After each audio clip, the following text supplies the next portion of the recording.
Hello to those that are joining us for the very first time, and hello to those that have joined us before. I hope this installment is as good as the previous ones. I'm sure it will be, with Lars from Elasticys and Edwin from Red Hat, so two very experienced guys in terms of what we're talking about today. I've been looking forward to this one.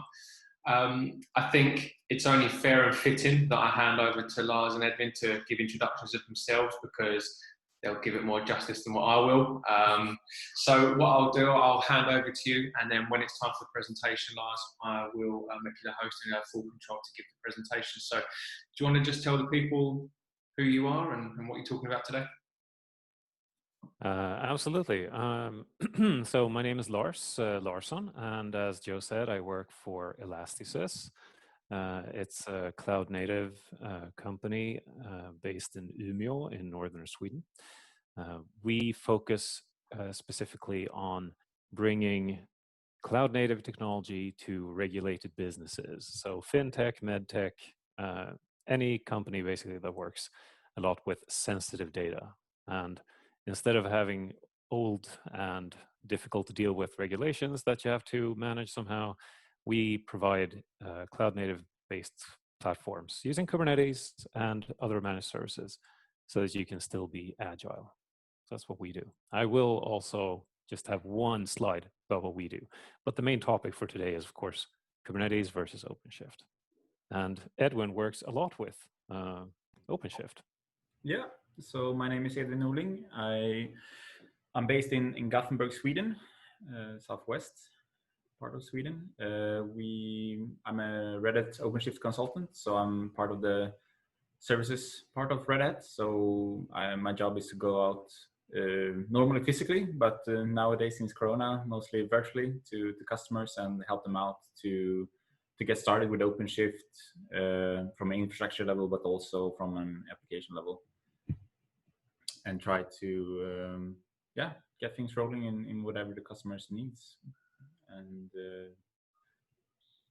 help our partners and with whatever we can.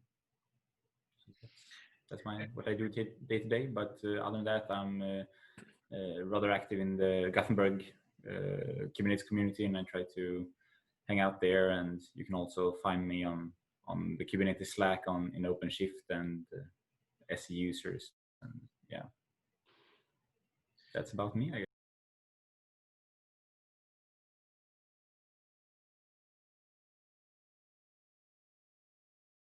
Oh, yeah, so the presentation. So we already said who we are.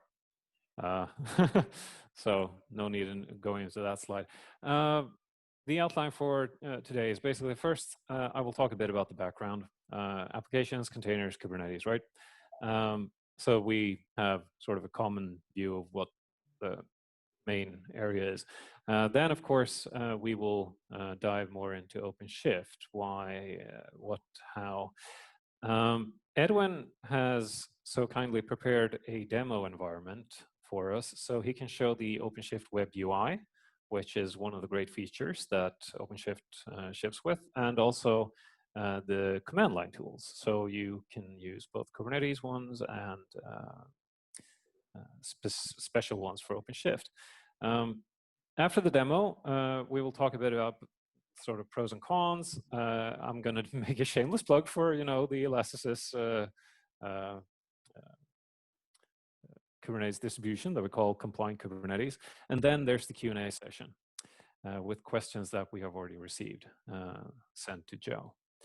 Okay, so container orchestration, starting the background. Before containers is technology that lets you put together an entire basically file system of all the supporting applications that are needed to offer your service. Before we had containers, before we had this type of technology, there was a big problem with version drift because you had all these supporting libraries. What happens if one gets updated and that has an impact on your application? Maybe it stops working, maybe it introduces subtle bugs. That was annoying. So, of course, you could achieve this in the olden days using sort of static linking or whatever to make sure that all libraries are, a specific version. But this goes much deeper than that, and also into the entire ecosystem of software that's deployed as a whole. Containers also offer isolation, stronger than just mere process isolation used to in Linux-based systems. So what you really need to think about with containers is essentially that it lets you package all the dependencies into one immutable image.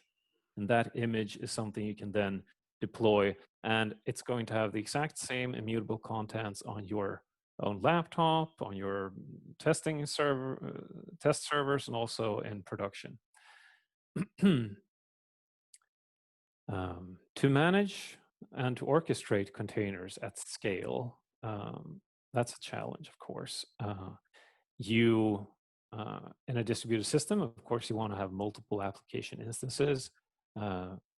These various applications that you have different life cycles, so some components will be updated, others will stay the same. You maybe want to update them in some kind of nice orchestrated fashion so that you can offer your services. And you also want to have something distributing the load between different application instances. So that will be a service, logical service. So you see Google search as a service, but you don't know how many instances there are that implement that service. So service in that regard. There are a lot of different questions that arise if you want to have some kind of orchestration system. Like, okay, so where do we put our configuration data? Where do we put secrets? Because when I'm deploying to my own laptop, maybe I have certain configuration data that will be entirely different than when I deploy it in production. So I'm going to use a test database in one case. The code for the application will still be the same. So that's that immutable container. But maybe I will want to talk to different databases. So that's configuration difference. And to talk to a database, I also need to have a way to manage secrets, passwords, credentials, that type of thing. Persistent storage. So as I said, container images themselves are immutable. So what happens when you run them? Well, you have sort of a ephemeral temporary file system that your container image uses as it runs. So when you deploy it, it turns into a running container, and the stuff that it writes to file system typically does not persist. And we also had a question here before we got started about spot instances at cloud providers. They are also temporary by nature. So even if you would write to their hard drive, that wouldn't persist either. So you need some way of having persistent storage, probably using some kind of block storage service provided by your cloud provider. And also you want to integrate to the various services that your cloud provider does offer. So if you don't want to do load balancing or manage databases or whatever yourself, maybe you want to somehow integrate into the services offered by your cloud provider, the network for sure. So Kubernetes has emerged as a highly modular open source orchestrator for managing containers at scale. And it addresses these needs that I talked about. So essentially, you can see it as sort of the cloud operating system is what they sometimes like to call it. And they have various abstractions that are valid across all kinds of cloud providers. So even though you may have different network implementations, or you have different load balancing services, or you have different anything else, I mean, basically all the cloud providers are different, but Kubernetes offers a powerful set of abstractions that work across cloud providers. So in that way, it is sort of vendor neutral. It has drivers so that it can implement specific support for like AWS load balancers here or Google load balancers there. So the abstraction would just be, I have a service and I want it hosted with a load balancer in front of it. Please figure out what that means, and Kubernetes will do that for you. It can be installed anywhere, with quotes. So Kubernetes, you can install that on bare metal machines. You can install it on virtual machines in the private cloud or in various public clouds. And of course, it's up to the cloud vendors probably to make sure that their cloud infrastructure is well supported. So because Kubernetes is a very modular platform, it's essentially build your own container orchestration platform with these generic abstractions to fit your use case or existing infrastructure needs. So generic platform. OpenShift, on the other hand, is a Kubernetes distribution. So if we would say that Kubernetes is sort of the kernel or like operating system, this would be a distribution. So here you have a lot of supporting services that improve upon stuff in Kubernetes or offer additional features. It's still a certified Kubernetes distribution, so that anything that works on this flavor of Kubernetes should work on OpenShift as well. There's a test suite for that. And the point is that some of the technological choices that will show what your platform is comprised of, those have already been made for you.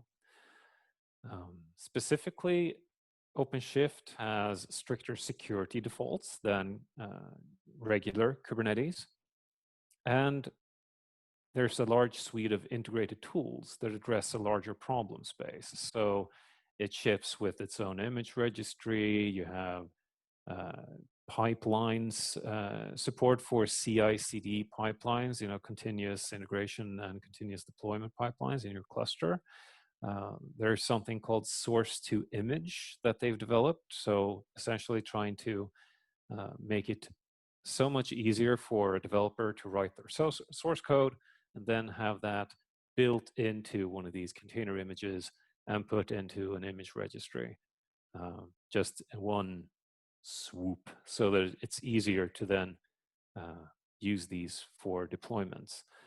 There's a concept called image streams, where if you have an image that sees an update, the images themselves are, of course, immutable, as I said, but when you make a change, you release a new version or some image that you have based yourself on, that gets updated.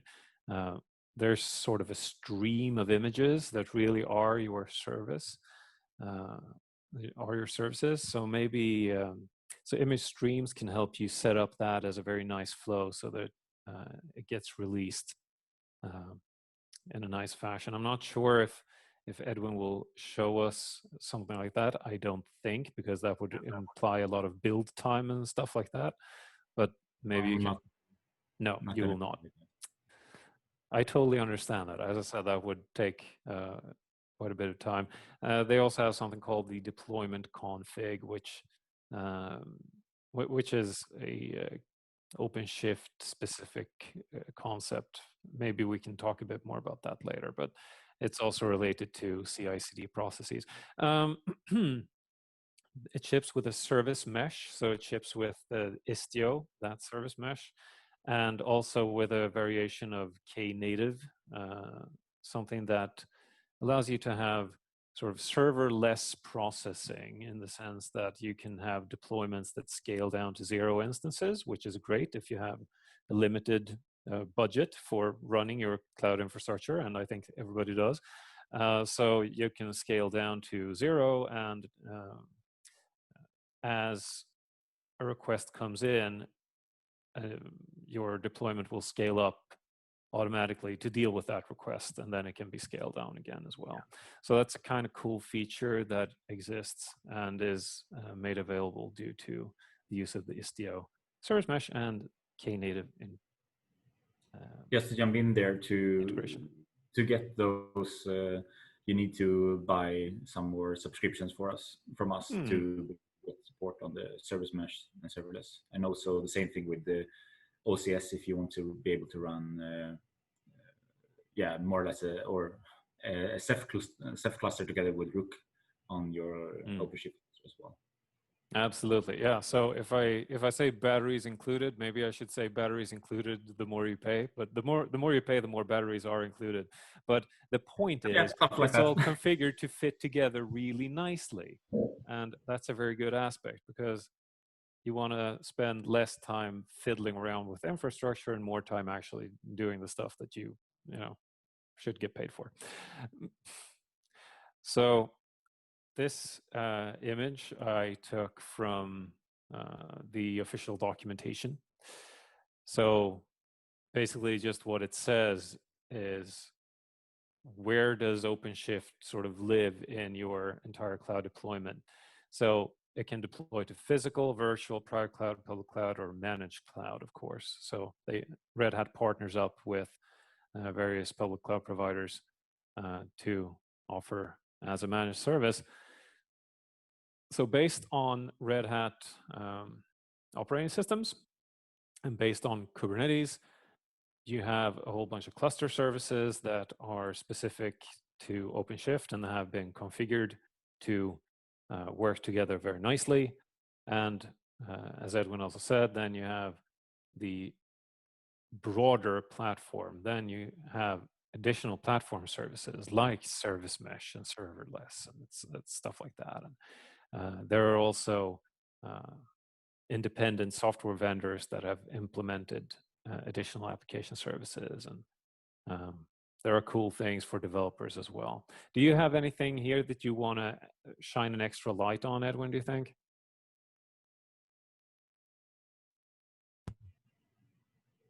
No, not really. I think it's a good overview page for what we do. Yeah. Yeah, and there's of course also multi-cluster management, because if you have a globally available service, you're probably not hosting it all through just one cluster located in one data center. You probably want to have that deployment spread across many. It's also very good for some kind of disaster avoidance rather than disaster recovery. It's better to avoid than to have to recover. So, yeah. Of course, there's a story for how you do multi-cluster management as well. This is the part of the presentation where I think that everybody is probably excited to see something here.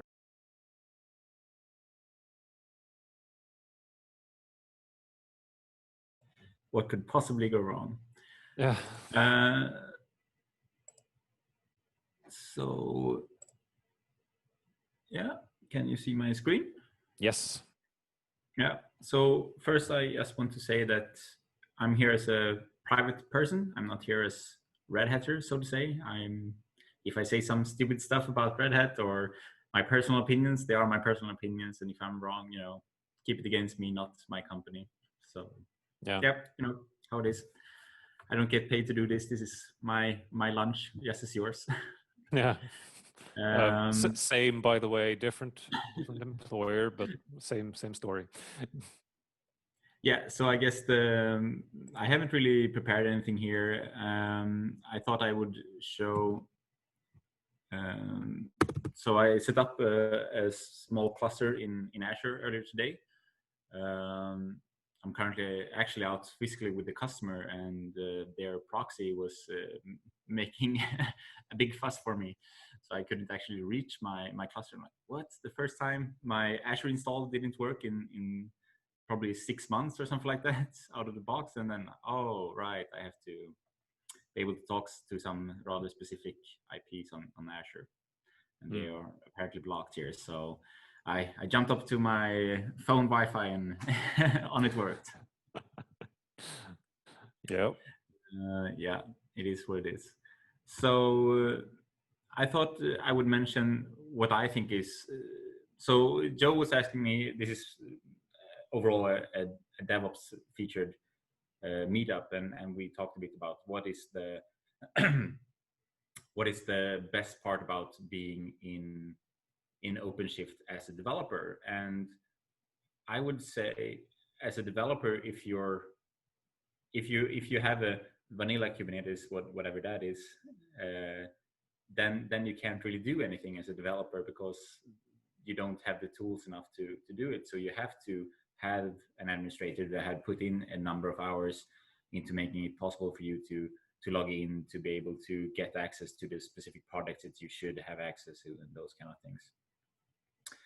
So it's a lot of things that you get out of the box from an infrastructure point of view that makes it really nice. Then of course we have these IDEs and build stages and those kind of things that Lars mentioned earlier. But I thought I would show one of the, what I think is one of the coolest and biggest selling points, and that is to be able to change the number of nodes that I have. So is it too small?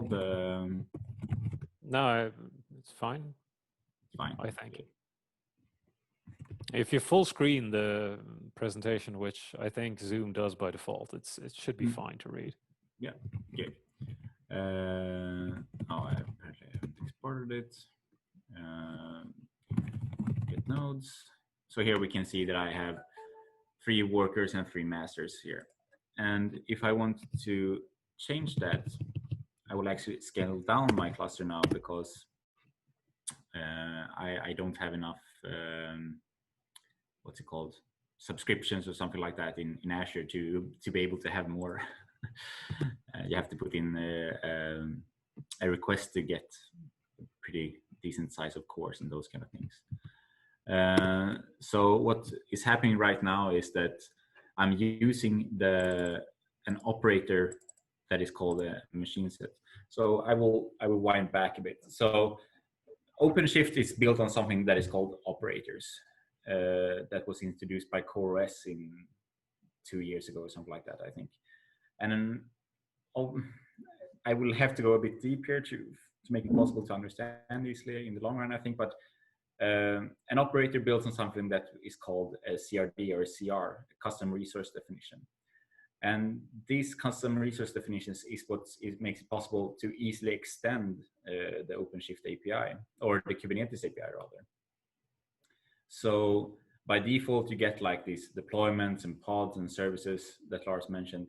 But to be able to do more things, we can, through YAML, define a specific set of values to say, okay, I'm listening for example, for the number of nodes, and I'm listening from which data center, from which zone we are deploying nodes in this case. But it can be anything that you want. We have operators today for XD. That was what CoreOS did the first time, and we have operators for databases, a lot of it. So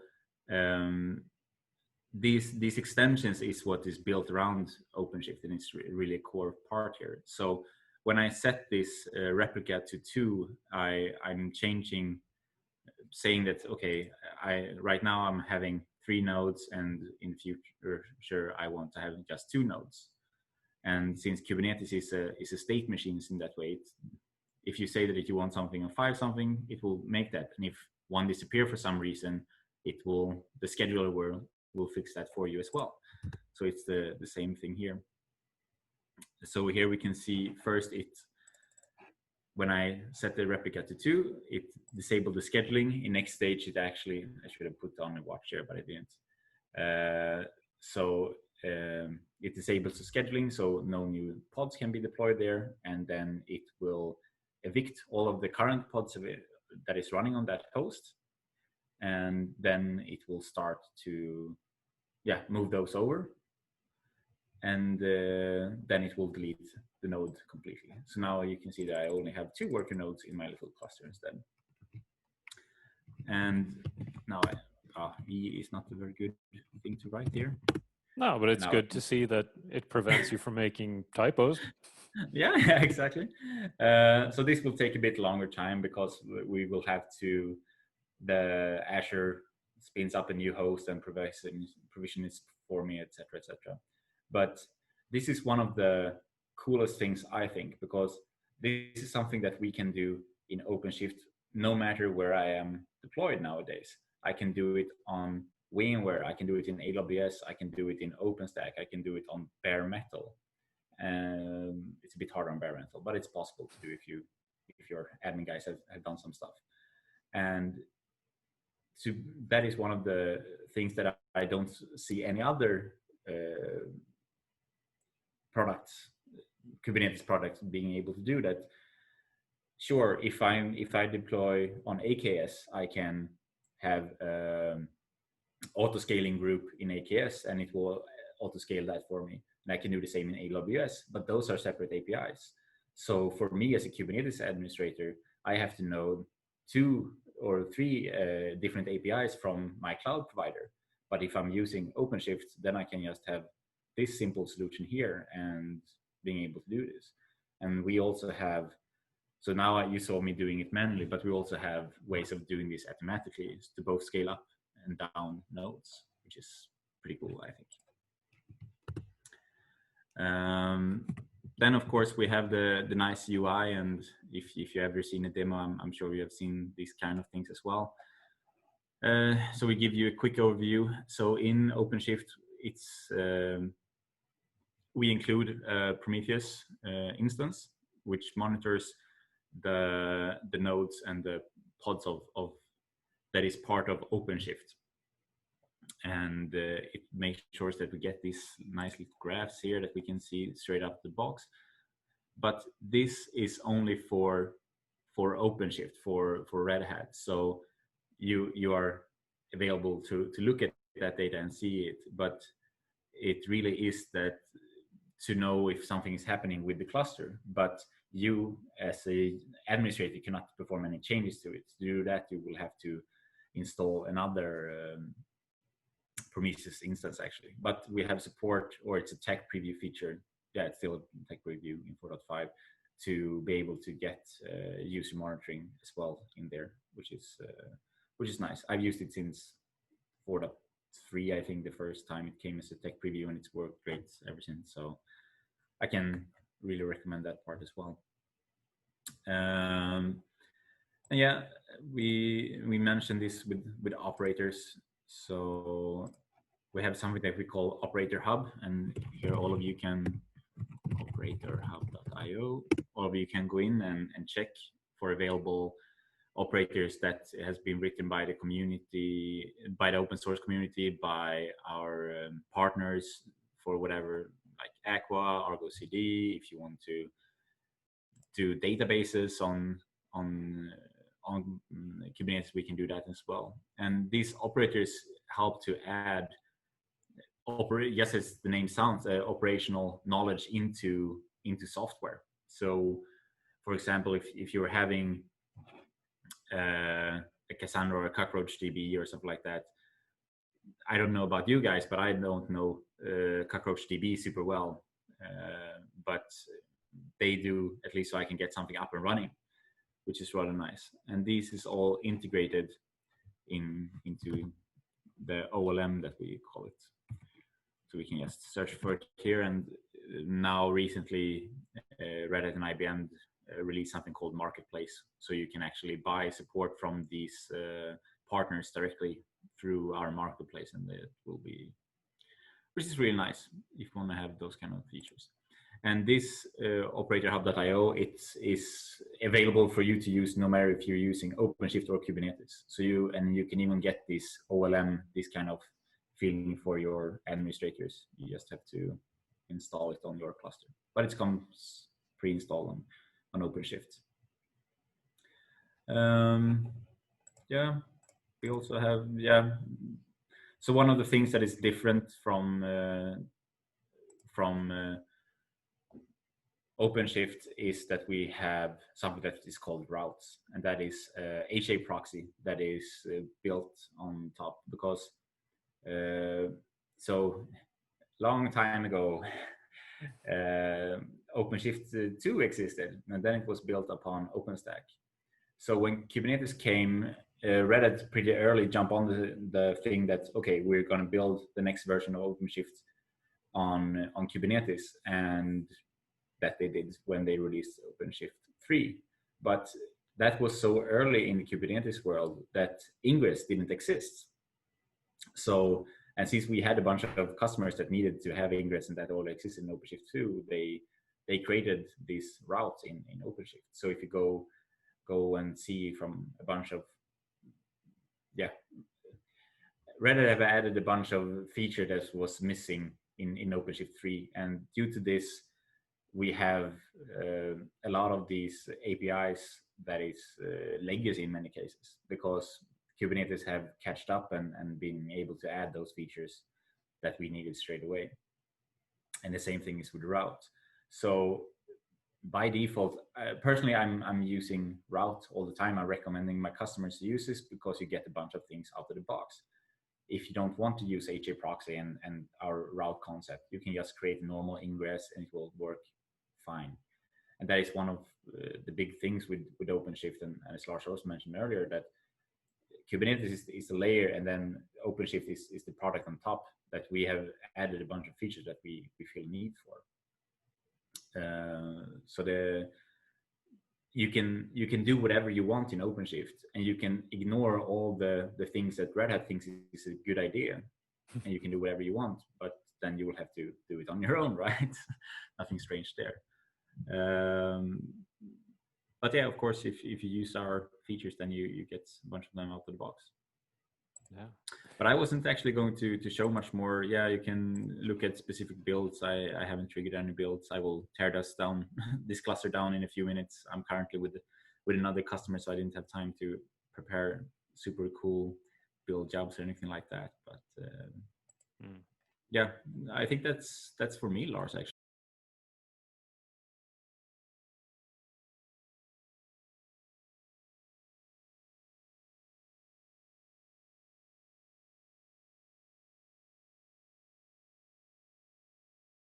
Okay, so good things about OpenShift. So yeah, so as Edwin said, what even is vanilla OpenShift? What even is vanilla Kubernetes, right? Kubernetes is essentially this build your own platform, and OpenShift is a more cohesive product, and they make many sound technology choices. So there's logging, there's a log stack here, and it's the ELK stack, so Elasticsearch. Networking, you can do that using vSwitch. There are many different service meshes in the cloud native world, and OpenShift has chosen Istio, which in my mind is a very good choice. The most popular choice, at least. Yes, sure. It has strong multi-tenancy features because there's also a project abstraction that is not just like Kubernetes namespaces, but it also has quotas and stuff like that. And as we also saw with Operator Hub, of course, there's great sort of integration and support from the entire sort of Red Hat-based ecosystem, and also like, I mean, just having that corporate sponsor is, of course, something that will help drive interest. So some bad stuff about OpenShift, because I mean, nothing's ever entirely good, right? So some of these choices, like the routes, for instance, there are a few different abstractions, understandably so. Some of them, of course, bring additional features and value, like Edwin, a professional consultant, he likes routes. There's probably a good reason for them, right? You saw him type OC commands rather than kube control commands. So there are different abstractions, there's different tooling, and essentially, unless you're buying a managed service, that also means that you pretty much need to understand both Kubernetes itself and OpenShift on top. So that sort of architecture picture that I showed you before, I mean, it cuts both ways, right? So it's good that stuff is built on top, but that also means that you have to understand that if something does break. But I guess you have to do that no matter what. If you're Sure. building your own Kubernetes, you have to understand the yield key stack or whatever stack you choose to monitor those things. Absolutely. Absolutely. Yeah. Here, you are sort of limited to Red Hat based operating systems only. So if you've been using Debian or Ubuntu your entire life and now you're going to switch to this, maybe it's going to throw you off for a couple of days or something. Try to do that before you need to do disaster recovery, because otherwise you're in a bad spot. It's not a huge issue. So these are just like miscellaneous things, right? So can I just jump in about the OS there, because it's kind of different Sure. compared to everybody else. Yeah. And so, yeah, as you know, probably know Red Hat bought CoreOS 1.5 to 2 years ago, sometime there, and they had created this CoreOS, right? So what Red Hat did was that they took the RHEL 8 kernel, took SE Linux, and they put that together with CoreOS. So we have this. So in the OS, everything is bundled. So you are not, as a sysadmin, you are not supposed to ever log into these hosts, and you're not supposed to install anything manually. You get, these systems are custom built to be able to run container runtimes and nothing else. You can do stupid things, but it's not a good idea, to be honest. Yeah. And these operating systems auto update themselves. So when with a super simple click, I can go into the UI, I can choose the next release of OpenShift that is available for me, and it will automatically patch the operating system. It will patch Cryo. For those of you that have been running container runtime on your own, you have probably seen that oh, I have to know exactly, oh, I'm running Ubuntu X and I'm running Docker Y version. And if you get some mismatch there, then you can have very fun afternoon or day. But with OpenShift 4, that isn't just possible, because it's built together. And yeah, a it makes life cohesive simple. whole. Yeah, so that's nice. Exactly. Yeah, so network providers, usually you have a big choice. I mean, if you have special needs for like Calico or something that you know how to solve there, you do this with vSwitch here. And oh, Edwin, can you put on mute maybe? Sorry. As I'm hearing an echo, and if I can hear it, maybe it goes into the video as well, or to everybody else. Only one network provider actually has full network. No, one's actually, they have two. One's fully supported, the other one's sort of tech preview, and the one that is full also does not have all support really needed for network policies, you know, firewalls in Kubernetes speak. So we have another API for it, so it can do Sure. the same thing. But yeah, there's some feature missing there, and that's part of the. I'm sure it's part of the backlog. I don't know what's going on there. Probably. About the network providers, I can't remember all of them, but a bunch of them is currently verifying. So I would guess late 2020 or early 2021, we will have a big list of that will all of a sudden jump up and say, ta-da, and we will support it as well. Yeah. And we will support it. Yeah, Red Hat is pretty central to this whole ecosystem. Apparently, according to an official press release, I have a source here. There's actually just 2,000 customers that are paying for you know, OpenStack. I thought it would have been more, to be honest, but that's what it is. Because it bundles software, it's going to be behind by definition, right? It has to go through testing, has to go through a more rigorous process. And if that matters to you, I'm not sure. It probably doesn't. But if you've read like, oh, you know, this new version supports this feature that I've been looking for, maybe you need to wait for a while. Not a long while, because they've been getting much better at releasing more often.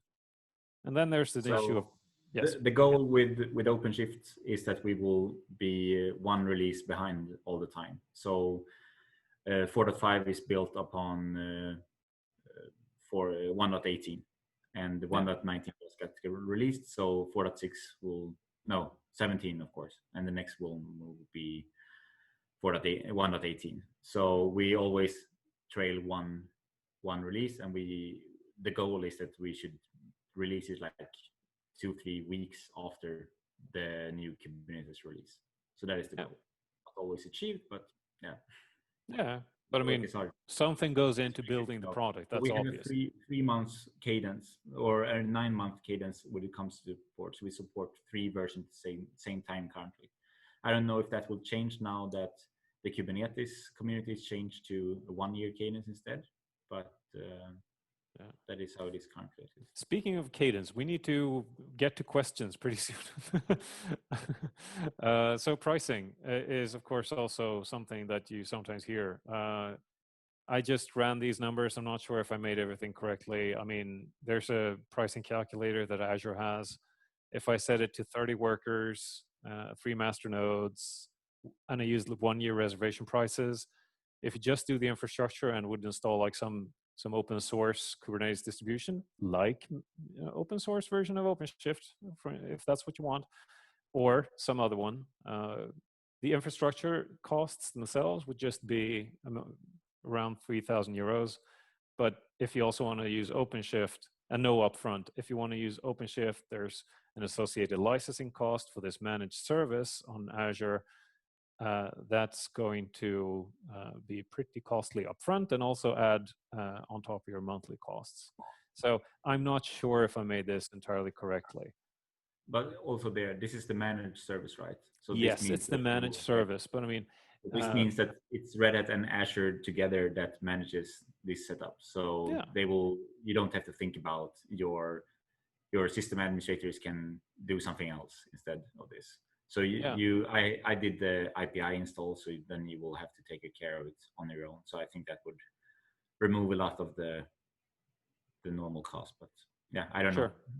I don't work with the licensing and those kind or subscriptions, so no, I don't know money. No. Yep. All right. Yeah. So just if you want the full benefit of having somebody else manage this for you, it's going to be an associated cost to that. But maybe your staff can then do something else. So summary of what we talked about here: Kubernetes is the platform. OpenShift is a product by Red Hat, which offers a whole lot more by taking sort of good parts of the cloud native ecosystem and stuffing it together and making a more cohesive product. It does that by making opinionated technology choices, and it's of course tailored for enterprise needs. And you can install this on bare metal all the way up to like managed cloud, and basically the entire spectrum in between. You get this cool web UI, you get this CLI tooling that's specific to OpenShift. The more you rely on the stuff that it comes bundled with, the more benefits you of course get. But as we also said, the more you add on top, the more it does cost you, because you need to license these different technologies as well, separately as well. Right. So the shameless plug part, we at Elasticys, we have our own Kubernetes distribution. The point being that we target this not just for enterprise use, but also for specifically regulated businesses. So a good thing is we also have this distribution of software that's attached to it.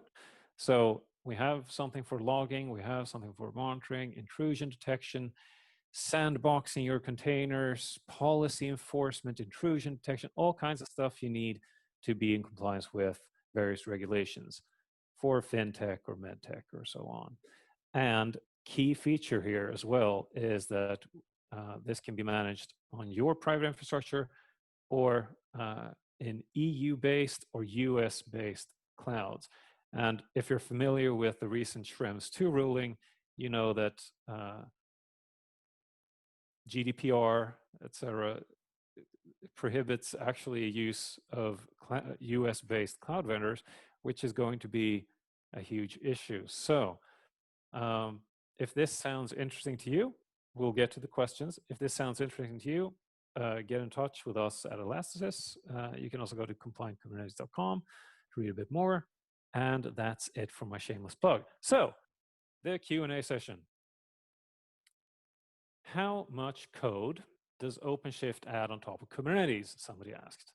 And I think that's it's a valid question, but it's also very difficult to answer because a lot of the intelligence of OpenShift comes from all the other projects that are integrated into it. So it comes with a lot of stuff. It's the batteries included approach, right?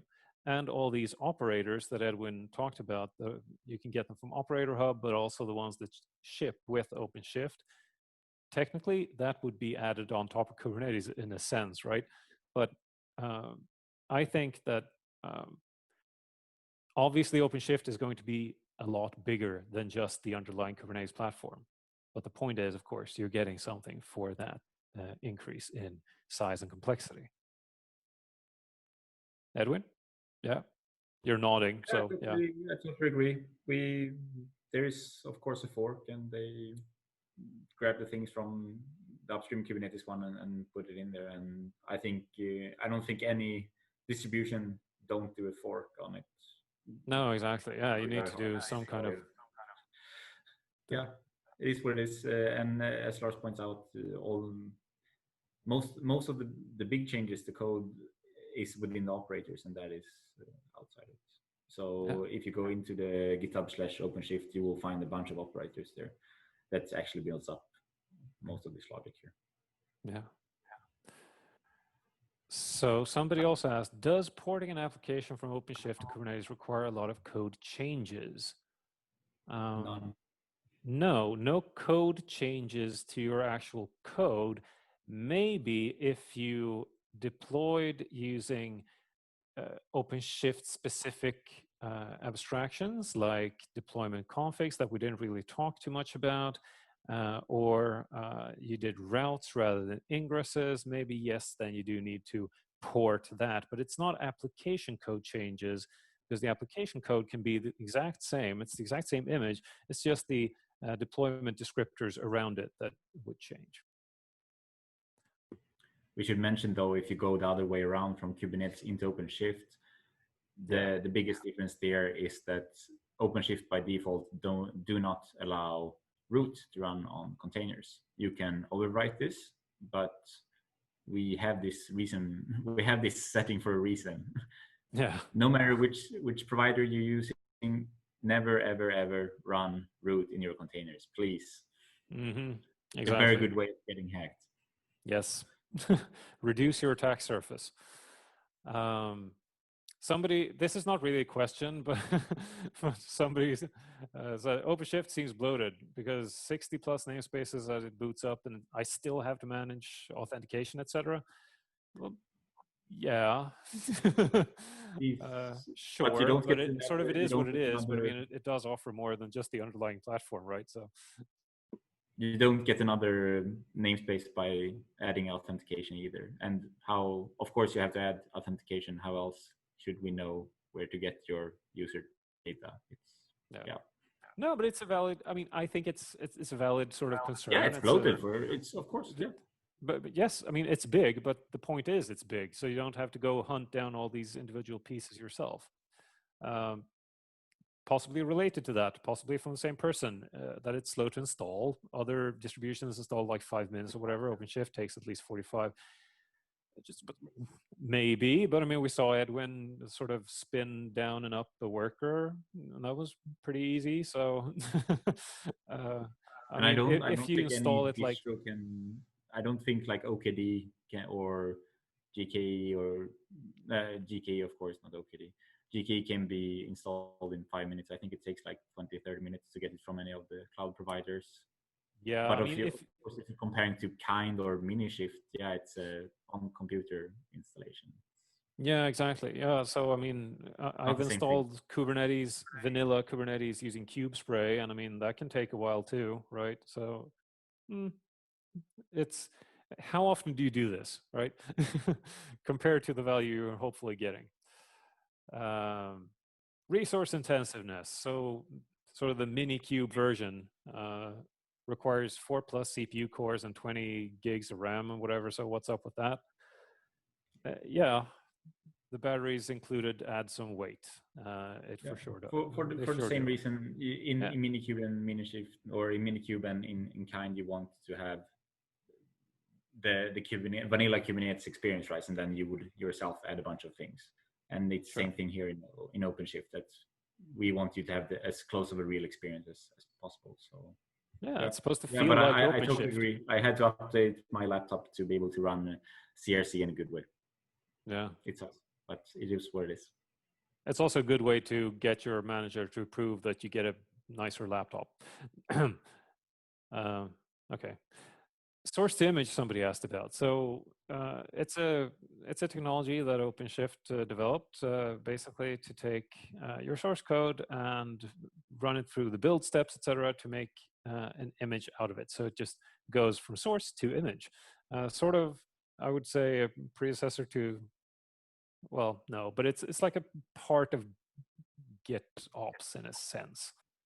It's a really simple CI solution. What it is for me. Sure. Closest Kubernetes equivalent? I don't think so. Yeah, but is there one? I mean, I don't think so. No, I don't think so.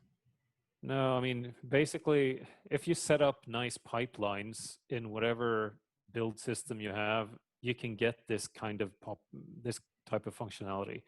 So it's just one. I know a bunch of my colleagues is using it when they go out to customers. Sure. I'm personally not a big fan. I'm a big fan of making big CI systems that does what it does, and source to image makes it really simple to build images and to get data from Git. You can set up a webhook in Git, and every time you do a push, it will automatically reload your application. Super nice, but I personally always want to run CI systems and source code checking and whatever. I'm not a big fan. I use something called OpenShift pipelines or Tekton instead to solve similar things, or other CI solutions. Yeah. Set up a cool workflow using Argo or something and be done with it. Right? Lars, this space had a lot of stuff. Yes. Sorry, mate. Just before you move on, I think Mark Smith's still in the group, and he actually had a pretty cool question. I'm just conscious that I didn't want him to have to dive off before his question got asked, because it's not in your slides. So, Mark, do you want to unmute yourself and pose your question yourself, mate? Is that possible now, to unmute oneself? Believe so. Good. Hello, can you hear me? Yes. Great. Thank you very much for the presentation. It was great.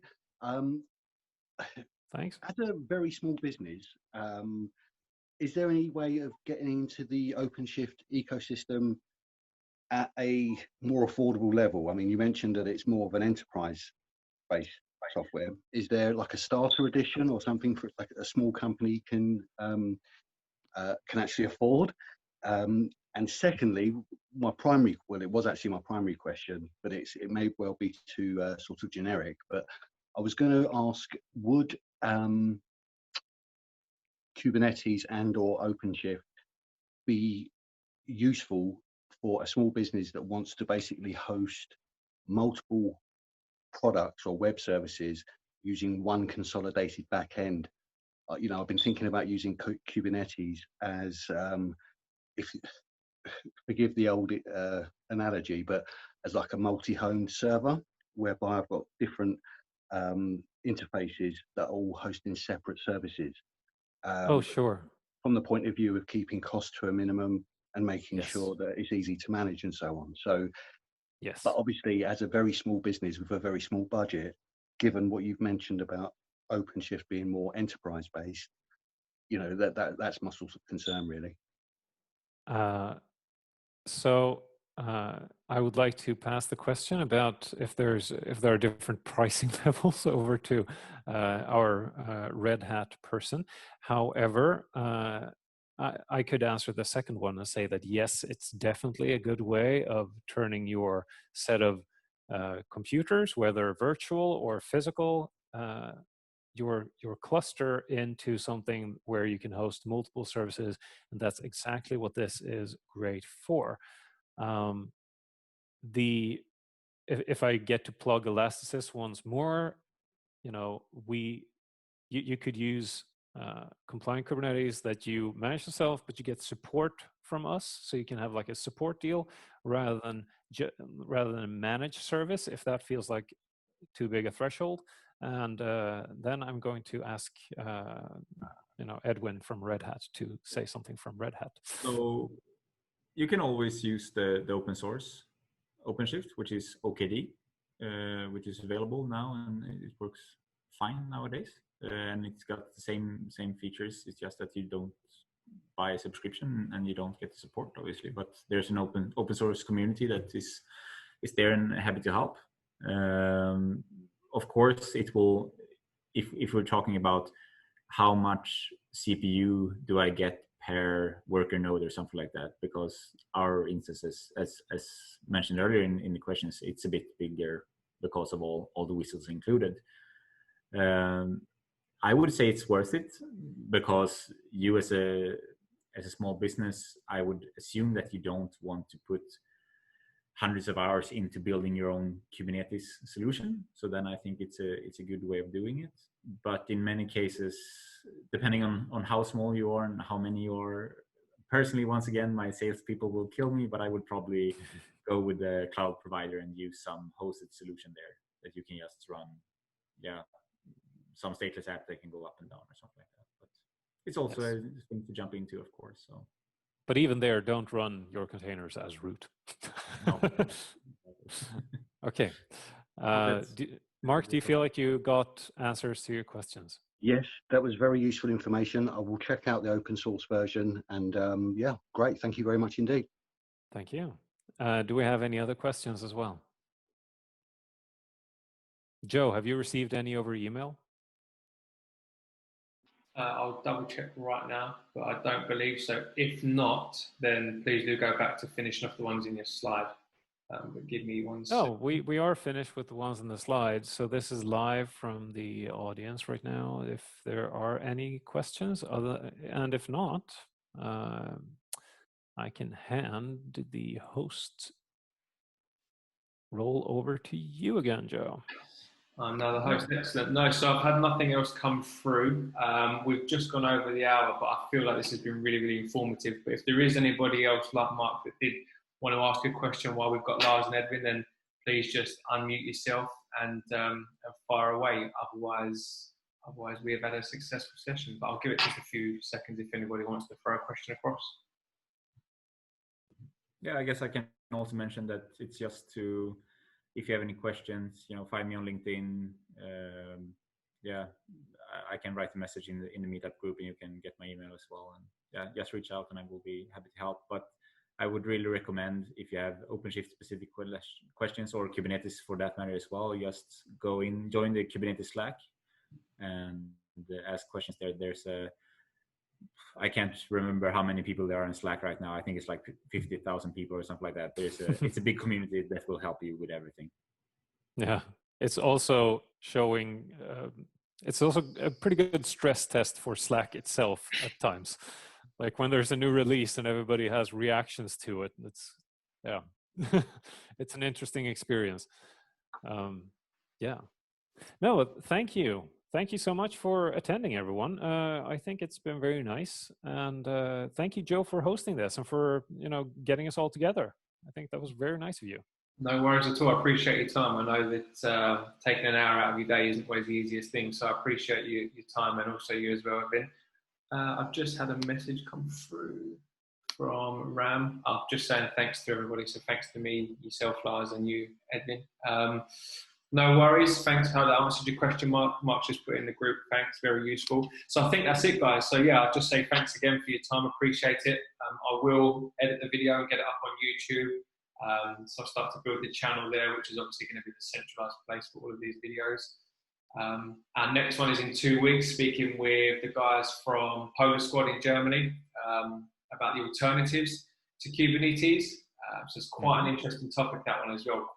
It's a thought-provoking topic, and something that they're quite passionate about from the Kubernetes guys over at Polar Squad. So do join us for that in 2 weeks' time if you can. But yeah, thanks everyone, and hope you have a good rest of your day.